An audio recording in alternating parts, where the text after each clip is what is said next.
Hello दोस्तों, welcome back to the channel Horizon classes. So दोस्तों, mergers and acquisition of the companies का हमारा आज का फोर्थ वीडियो है, जिसका नाम है ledger accounts in the books of transferor company. यानी ट्रांसफरर कंपनी के बुक्स ऑफ अकाउंट्स में हमें लेजर अकाउंट बनाना है। आज की वीडियो में हमने अपनी पिछली वीडियो में जनरल एंट्रीज देखा था ट्रांसफरर कंपनी के बुक्स ऑफ अकाउंट में। सो वो जो पहले वीडियो देखिएगा दोस्तों, अगर पहले का वीडियो आपने देखा है तो आज का वीडियो आपको बहुत ही सिंपल होने वाली है। सो चलिए दोस्तों, वीडियो की शुरुआत करते हैं। सो दोस्तों, लेजर अकाउंट्स शुरू करने से पहले हम पहले ये जान लेते हैं ट्रांसफरर कंपनी क्या होता है। ट्रांसफरर कंपनी यानी फॉर एग्जांपल एक एग्जिस्टिंग कंपनी है, ओल्ड कंपनी, जिसका नाम है ABC limited. So old company को आके न्यू कंपनी ने खरीद लिया। यानी XYZ भी एक कंपनी थी जो आके मार्केट में आके एग्जिस्टिंग कंपनी को खरीद लिया, एबीसी को खरीद लिया। सो एबीसी क्या हो गई? एबीसी लिक्विडेट हो गई यानी बंद हो गई। सो अब वो बिजनेस क्या करेगा? XYZ चलाएगा। XYZ को इन रिटर्न क्या देना होगा? इन रिटर्न इससे पैसे देना होगा और एबीसी अपना बिजनेस XYZ को दे देगा दोस्तों।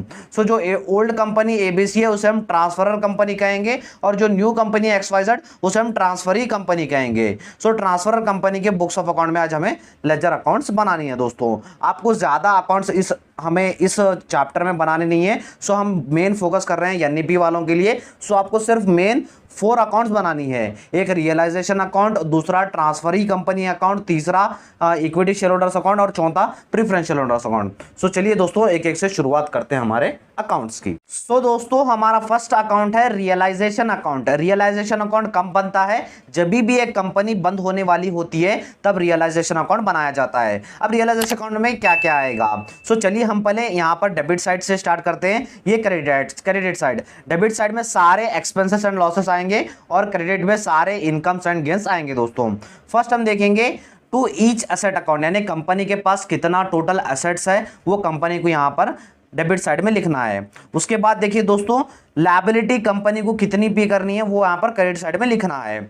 उसके बाद अगर कंपनी क्या कर रही है, अपने पैसों से एसेट्स बेच के लायबिलिटी पे कर रही है तो यहां पर डेबिट साइड में टू बैंक अकाउंट बोल के आएगा दोस्तों। उसके बाद देखिए to preference shareholders account, loss due to premium on discharge. For example अगर प्रेफरेंस शेयर होल्डर्स को प्रीमियम से पे करे, यानी प्रेफरेंस होल्डर्स को जो मेन वैल्यू है उनका उससे ज्यादा पे करे, यानी प्रीमियम पे करे, तो प्रेफरेंस होल्डर्स डाल के यहां पर जितना प्रीमियम पे करेंगे उसका अमाउंट आएगा दोस्तों।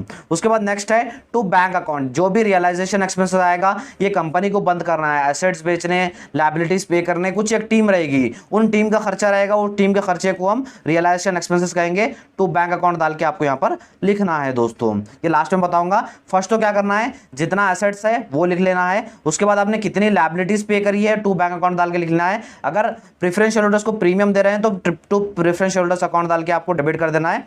उसके बाद अगर रियलाइजेशन एक्सपेंसेस पे कर रहे हैं तो बैंक अकाउंट डाल के इसको भी डेबिट कर देना है। उसके बाद आ जाइए हमारे क्रेडिट साइड। क्रेडिट साइड में दोस्तों क्या क्या है? क्रेडिट साइड में जितनी आपके पास लायबिलिटी है, बुक वैल्यू, यानी लायबिलिटी आपको कितनी पे करनी है वो सारा आपको यहां पर लिख लेना है।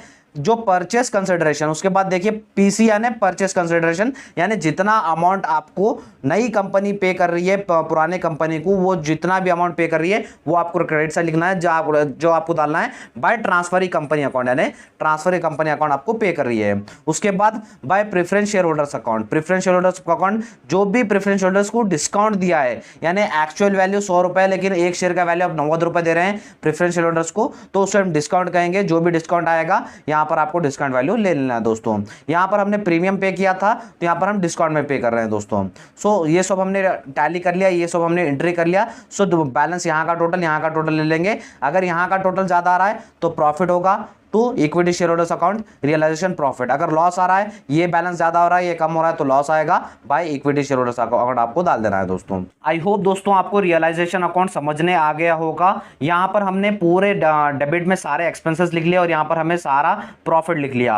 यहां पर फर्स्ट में हमने एसेट्स लिख लिया था, जितना हमें एसेट्स है हमारे पास, लायबिलिटी कितनी पे कर रही है वो हमने लिख लिया था, लायबिलिटी हमने कितनी पे की वो हमने यहां पर डेबिट में लिख लिया। उसके बाद प्रीमियम जो भी हमने पे किया प्रेफरेंस होल्डर्स को वो हमने लिख लिया, रियलाइजेशन एक्सपेंसेस हमने डेबिट में लिख लिया। यहाँ पर जो भी परचेज कंसिडरेशन जो भी अमाउंट आया था वो हमने क्रेडिट में लिख दिया, और जो भी हम डिस्काउंट में पे कर रहे हैं वो हमने लिख दिया। उसके बाद अगर प्रॉफिट आया तो प्रॉफिट में हमने एंट्री कर ली, अगर लॉस आया तो लॉस हमने क्रेडिट में एंट्री कर लिया और टोटल कर लिया दोस्तों। ये था हमारा रियलाइजेशन अकाउंट। अब बढ़ते हैं हमारे सेकंड अकाउंट की तरफ। सो दोस्तों हमारा नेक्स्ट अकाउंट है transferee company account. Transferee company account यहाँ पर क्यों बन रहा है, क्योंकि यहाँ पर नई कंपनी क्या करिए, जो ट्रांसफरी कंपनी है पुराने कंपनी यानी ट्रांसफर कंपनी को पे करेगी, पे करे के बाद ही बिजनेस लिया जाएगा, खरीदा जाएगा।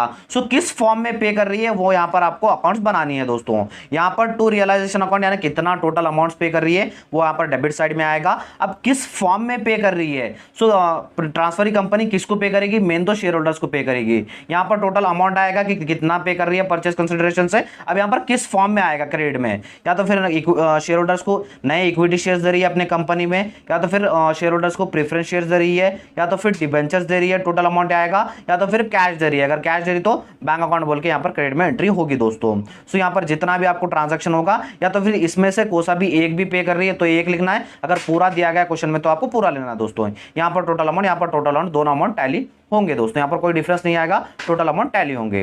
ये हो गया हमारा ट्रांसफरी कंपनी अकाउंट। अब बढ़ते हैं हमारे नेक्स्ट अकाउंट की तरफ। तो दोस्तों थर्ड अकाउंट है प्रेफरेंस शेयर होल्डर्स। अब जैसे कंपनी पे करेगी नई कंपनी तो प्रेफरेंस शेयर होल्डर्स को और इक्विटी शेयर होल्डर्स को, ये हमने पिछले वीडियोस में जान लिया था। सो प्रेफरेंस शेयर होल्डर्स का भी अकाउंट आपको इस चैप्टर में आपको बनाना है। इसमें टोटल क्या क्या रिकॉर्ड होगा वो देखते हैं दोस्तों। पहले तो हम डेबिट साइड यहाँ पर आएगा और यहाँ पर क्रेडिट साइड। पहले क्रेडिट साइड से चलते हैं। क्रेडिट साइड में दोस्तों देखिए दोस्तों, बाय प्रेफरेंस कैपिटल यानी टोटल प्रेफरेंस कैपिटल कितना, यानी प्रेफरेंस शेयर होल्डर्स को कितना पे करना है, टोटल यहाँ पर आएगा दोस्तों क्रेडिट साइड में। उसके बाद बाय रियलाइजेशन अकाउंट, हमने रियलाइजेशन अकाउंट में देखा था कि प्रेफरेंस शेयर होल्डर्स को ज्यादा अमाउंट यानी प्रीमियम पे किया जा रहा है, उसमें डेबिट में एंट्री हुई थी, यहाँ पर क्रेडिट में एंट्री होगी, यहाँ पर अमाउंट आएगा प्रीमियम अमाउंट। ये हो गया दोस्तों दो एंट्रीज। अब बढ़ते हैं हमारे डेबिट साइड में। डेबिट साइड में यहाँ पर हमने देखा था कि प्रेफरेंस कैपिटल यहाँ पर पे करना है, यानी टोटल प्रेफरेंस कैपिटल जो है वो यहाँ पर पे करना है। अब किस फॉर्म में पे कर रही है नई कंपनी, किस फॉर्म में पे कर रही है, प्रेफरेंस शेयर होल्डर्स को या तो फिर नई कंपनी में इक्विटी शेयर्स दे रही है वो यहाँ पर अमाउंट आएगा, या तो फिर प्रेफरेंस शेयर्स ही दे रही है वो यहाँ पर आएगा, या तो फिर नई कंपनी डिबेंचर्स दे रही है तो यहाँ पर रिकॉर्ड होगा, या तो फिर नई कंपनी कैश दे रही है, कैश दे रही है तो बैंक अकाउंट में एंट्री होगी, तो बैंक अकाउंट यहाँ पर अमाउंट आएगा दोस्तों। यहाँ पर किस फॉर्म में दे रही है वो यहाँ पर रिकॉर्ड होगा, यहाँ पर टोटल अमाउंट कितना पे करना है यहाँ पर रिकॉर्ड होगा दोस्तों।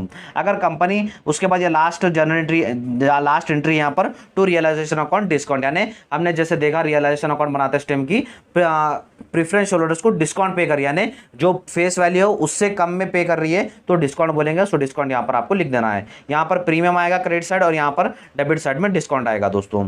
यहाँ पर आएगा प्रेफरेंस शेयर कैपिटल कितना है और यहाँ पर किस फॉर्म में पे कर रही है वो यहाँ पर आएगा दोस्तों डेबिट साइड में। टोटल आपको कर लेना है, टोटल आपका आंसर टैली होगा, टैली होगा तो ये आंसर राइट आएगा दोस्तों। ये हो गया हमारा प्रेफरेंस शेयर होल्डर्स अकाउंट। अब बढ़ते हैं हमारे इक्विटी शेयर होल्डर जो हमारा फाइनल अकाउंट है। सो दोस्तों बढ़ते हैं हमारे last account equity shareholders account की तरफ। ये भी आपको सेम बनाना है प्रेफरेंस शेयर होल्डर्स की तरह, लेकिन आपको यहाँ पर कुछ एक्स्ट्रा एंट्रीज यहाँ पर आपको रिकॉर्ड करनी है। सो यहाँ पर हम फर्स्ट देखेंगे कि कंपनी को कितना पे करना है। क्रेडिट साइड में कंपनी को इक्विटी शेयर कैपिटल यानी कितना पैसा आना है शेयर होल्डर्स को वो यहाँ पर आपको रिकॉर्ड करना है दोस्तों। अगर कंपनी के पास ऑलरेडी कुछ रिजर्व्स एंड सरप्लस थे तो यहाँ पर वो भी क्रेडिट में आएगा। उसके बाद रियलाइजेशन में, अगर रियलाइजेशन जो हमने किया कंपनी बेच दी, अगर कुछ भी प्रॉफिट हुआ तो आपको क्रेडिट साइड में लिखना होगा। वहां पर हमने डेबिट साइड में लिया था, डेबिट साइड का यहाँ पर क्रेडिट साइड में आ जाएगा दोस्तों। अगर कंपनी बेचे के बाद कुछ प्रॉफिट हो रहा तो वो क्रेडिट साइड में आ जाएगा। उसके बाद आ जाइए अब हमारे डेबिट साइड की तरफ। अब जैसे equity share holders main owners रहते हैं कंपनी के मेन ओनर्स रहते हैं। सो मिसलेनियस एक्सपेंसेस, कुछ भी एक्सपेंसेस आए, प्रीलिमिनरी एक्सपेंसेस आए, कुछ भी एक्सपेंसेस आ रहे हैं तो वो इक्विटी शेयर होल्डर्स को पे करने होंगे। सो वो यहाँ पर हमारा डेबिट होगा। अगर कंपनी को लॉस हो रहा है, अगर कंपनी बेचे के बाद कुछ लॉस हुआ है तो टू रियलाइजेशन अकाउंट लॉस यहाँ पर डेबिट में आएगा। अगर प्रॉफिट हुआ तो क्रेडिट में आएगा, अगर लॉस हुआ तो डेबिट में आएगा। उसके बाद यहाँ पर कितना पे करना हमने यहाँ पर रिकॉर्ड किया था। अब यहाँ पर हमें लिख रहा है कि नई कंपनी जो है किस फॉर्म में इन्हें पे कर रही है, या तो फिर नई कंपनी में इक्विटी शेयर्स दे रही है, या तो फिर नई कंपनी में प्रेफरेंस शेयर्स दे रही है, या तो फिर डिबेंचर्स दे रही है, या तो फिर कैश दे रही है। कैश दे तो बैंक अकाउंट एंट्री होगी। यहाँ पर आपको टोटल करके यहाँ पर डालना है। सो यहाँ पर दोनों भी टोटल करके डेबिट एंड क्रेडिट का टोटल करेंगे तो आपको आंसर टैली हो जाएगा, इसमें कुछ भी डिफरेंस नहीं आएगा दोस्तों। सो दोस्तों ये थे हमारे आज के 4 लेजर अकाउंट्स। आई होप आपको समझने आ गए होंगे। कुछ लोगों को यहाँ पर समझ भी नहीं आएगा कि मैं समझता हूँ, क्योंकि ये हमारा इंट्रोडक्शन पार्ट था। जब हम प्रॉब्लम्स करेंगे, प्रॉब्लम्स करें तो आपको पूरा पूरा समझने आएगा। ये आपका बेसिक मेथड था। अगर ये वीडियो अगर आप अच्छे से समझेंगे तो हमारा क्वेश्चन आंसर आपको करने में बहुत ही ईजी होगा दोस्तों। सो इंपॉर्टेंट वीडियो था जो आज की इस वीडियो में हमने कवर किया दोस्तों। सो दोस्तों अगर वीडियो अच्छा लगा तो वीडियो को लाइक कर दीजिए। और मैं आपको बता दूं, मैं advance corporate accounting syllabus start किया था बीकॉम 4 सेम एनईपी सिलेबस के लिए, जिसके प्लेलिस्ट का लिंक मैं आपको डिस्क्रिप्शन बॉक्स में दे दूंगा, जहां पर आपको मेरी सारी क्लासेस मिल जाएंगी एडवांस कॉर्पोरेट अकाउंटिंग की। अगर वीडियो अच्छा लगा तो वीडियो को लाइक कर दीजिए और अपने फ्रेंड्स के साथ भी शेयर कीजिएगा और चैनल को भी सब्सक्राइब कर लीजिएगा दोस्तों। Thank you so much.